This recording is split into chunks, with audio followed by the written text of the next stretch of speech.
In this video, we'll encounter the last of the antimetabolite anti-cancer therapies. At the Sushi Phase restaurant, we encounter drugs that inhibit the enzymes involved in folate recycling and thymidine synthesis.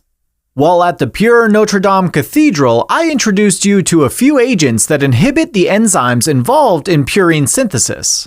Well, instead of blocking the intermediate steps of DNA synthesis, these last few purine and pyrimidine analogs are going to block that last enzymatic step, DNA polymerase. I know, virtual reality is all the rage now, but you know what we had back in the day, kids? That's right, dioramas. If it wasn't made out of wax figures and covered in cobwebs, it just wasn't immersive enough, you know what I mean? Subtly creepy, but yes, oh, so lifelike. Let's head over to the Natural History Museum where these last anti-cancer drugs will be recreated with the ultra-realistic environments of the Neanderthal exhibit. Take a look at this first specimen, a Neanderthal dressed in his warm, early human garb. He's clad in bearskins, to remind you of the name Cladribine, a cytotoxic purine analog. See the shape of his Stone Age hammer? That hexagon attached to a pentagon kind of looks like a purine, right? It's our little extra reminder that cladribine is a purine analog specifically. Cladribine is resistant to adenosine deaminase, the enzyme in the purine disposal pathway that normally degrades purine analogs and adenosine. Therefore, cladribine can reach very high intracellular levels. After being phosphorylated to a triphosphate form, it becomes incorporated into DNA, causing breaks, or it can inhibit DNA synthesis and repair by inhibiting DNA polymerase alpha and beta. Hey, get down from there! No touching the Neanderthal! We're here to learn, people. Control that attention deficit for just 1 second and take a look at this instructional panel below. See this arrow on the diagram here, depicting the gene flow of early humans out of Africa? It's forked at the end to remind you of a DNA replication fork. Also, let the cracked glass over this sign represent not only the obsolete nature of museums as a learning tool, but also cladribine's ability to inhibit DNA polymerase. And since we're inhibiting DNA synthesis, this means we're arresting cells in the S phase specifically, as represented by this descriptor here, the stone phase. You know, that prehistoric period that lasted like 3.4 million years up until the arrival of the iron phase around 6000 BC. Cladribine is cytotoxic and the drug of choice for treating hairy cell leukemia. Hairy cell, hairy bearskin-clad caveman. Need I say more? Cladribine can cause complete remission in these patients. This agent can also be used for the treatment of other leukemias and lymphomas, including CLL and non-Hodgkin lymphoma.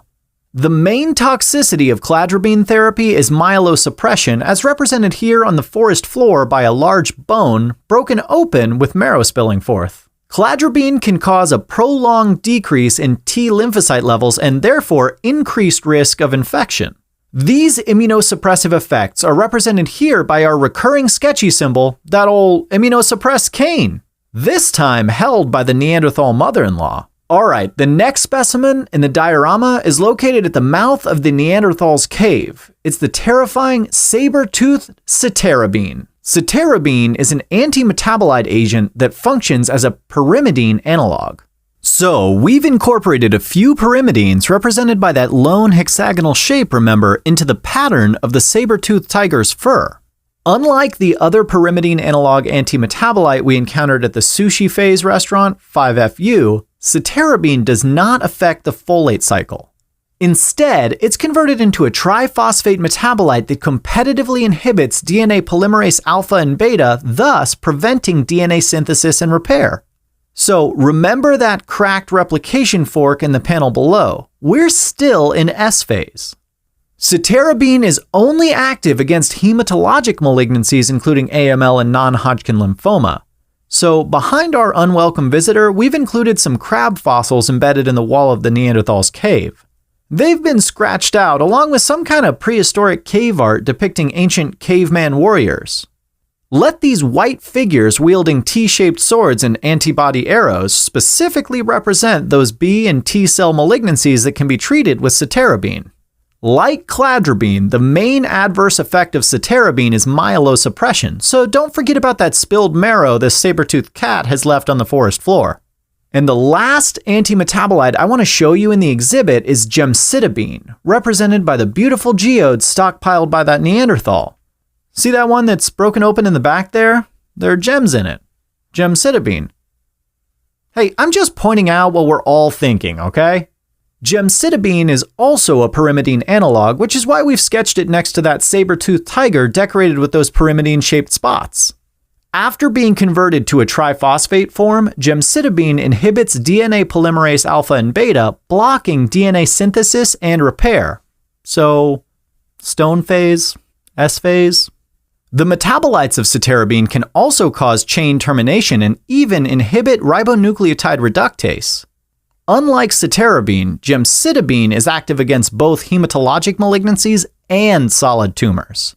So notice the crab fossils are embedded with these big, solid, tumorous geodes as well. Like all the drugs discussed here, gemcitabine causes myelosuppression, which is why we've placed the geodes with gems inside next to that spilled marrow. Okay, sorry, I know I'm repeating myself. Look, I just thought you guys wanted to actually learn something today. You know, museums used to be the only place you could go to see stuff like this. Practical effects, it's a dying art.